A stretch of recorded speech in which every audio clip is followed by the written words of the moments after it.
Oh yeah, today we're in France today and we're in a place called Chateauneuf Du Pape. Let's get it. Hey, what up everybody? Welcome to another episode of Wine Wednesday. Happy Wine Wednesday. I am your host, J. Tom Gunter, owner of Grapes and Sand Publishing.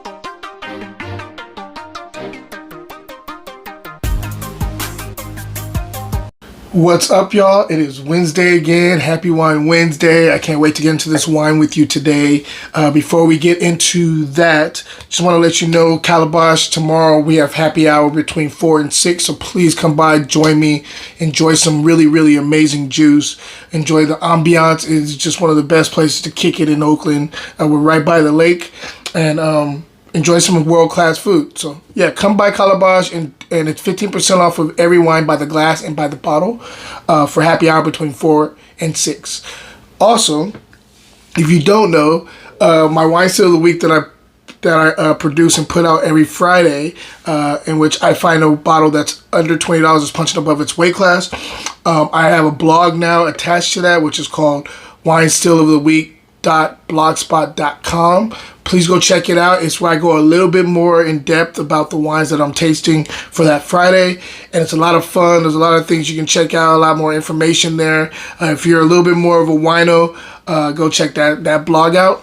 I also will be offering a newsletter going forward. It's going to be launching hopefully next month, in which I'll be having discounts on there for my online store. I have like one portion dedicated to my chef Armando, which is the guy who I published his book. It's a Vibe. He'll have like a recipe every newsletter. Along with that, I'll also have a book recommendation from the other one of my other guys who's an author with us, and this is Jafari Joseph. He does a weekly book review, so I'll have one of his book reviews on the newsletter too. Along with that, what's coming up new projects and things of that nature. So if you want to be added to the list, please just email me just DM me your email address, and when I get this up and running, you'll be able to add your email address automatically. But on top of that, I will be offering some free stuff for signing up for the email list. So with that being said, let's get into the wine. Today we have a really, really cool special wine.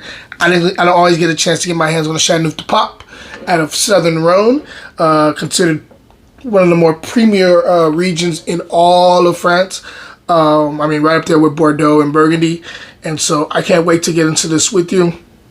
It's going to be Grenache and Carillon on this one. Go ahead, and some Syrah too. Here's the label so you guys can see.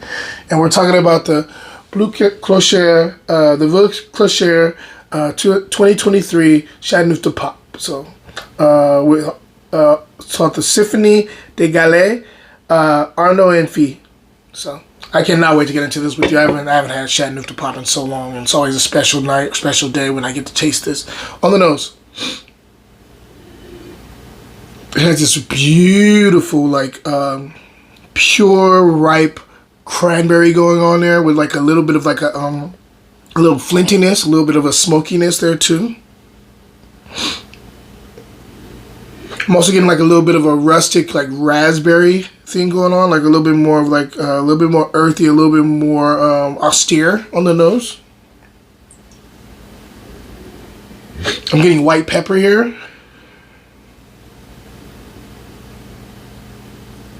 There's definitely some floral things going on. I'm getting rose petal mixed with a little bit of a violets thing.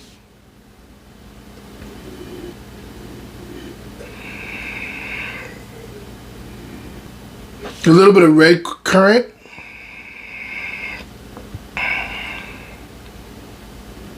There's also like a little bit of like a kind of like an exotic spice going on here. Let's go ahead and taste and see if everything translates to the palate.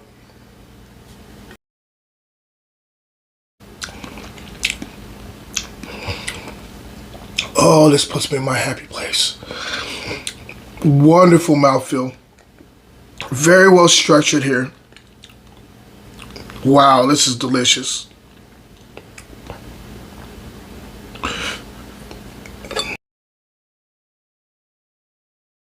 Let's talk structure first.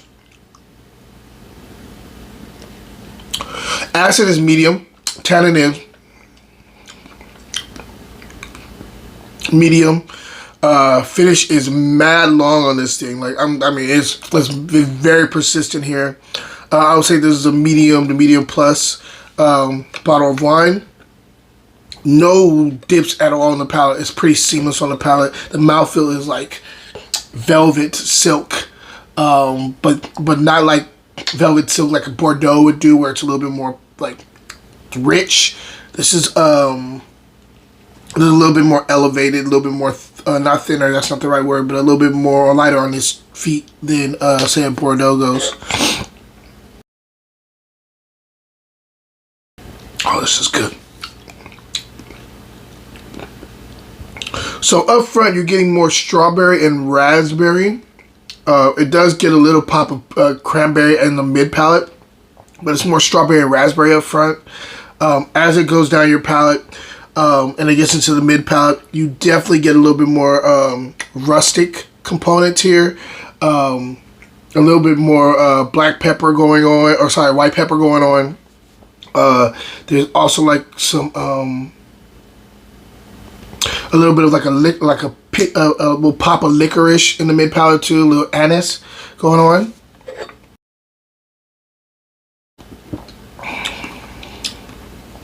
Has this like ocean spray juiciness in the mid palate that I'm digging. This finish is so persistent. Starting in the third quarter to the finish, you get that little white pepper that I was talking about. It lingers with the kind of ocean spray on the finish, and it's just beautiful. It's elegant. It's like one of those flavors that you just want to sit on the back of your tongue for as long as possible. It's really, really delicious. Great minerality here. Wine you could drink by itself or pair with food, but I am really digging this wine. So happy I was able to get my hands on it. A little spice on the finish too. A little nutmeg going on in the mid palate to the finish.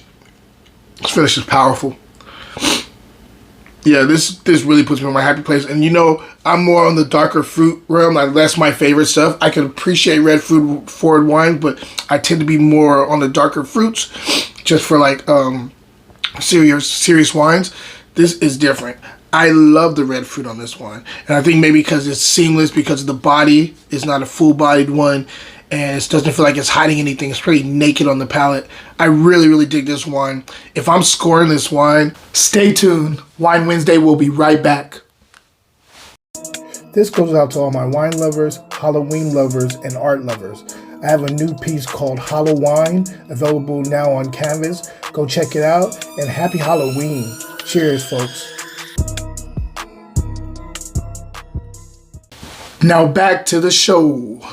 I'm going 92 plus. Wow, this is very good. Very, very, very, very good. I'm not even going to go 92 plus. I'm going 93 on this wine. Yeah, I'm just going to, let's just pull the trigger. 93 on this wine. Highly recommend it if you can get your hands on it. Nice little Chateauneuf Du Pape to kind of, you know, start off my tasting week. Other than that, guys, hope everybody's having a wonderful week. I want to thank everybody who's been rocking with me thus far.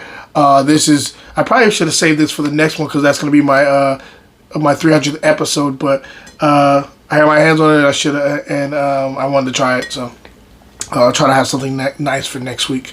But other than that, guys, I want to thank you for showing up for me, for checking out my channel. I have so many things coming your way. Please stay tuned. And question of the day, we're talking about Rhone Valley. Rhone, Southern Rhone are blends, Grenache heavy blends. Tend to be from places like Vacara and Gigondas, and, you know, of course, Chateauneuf Du Pape. And Northern Rhone is all about the Syrah for the red wines. Which area do you love better, Northern or Southern Rhone? Until next time, guys, cheers.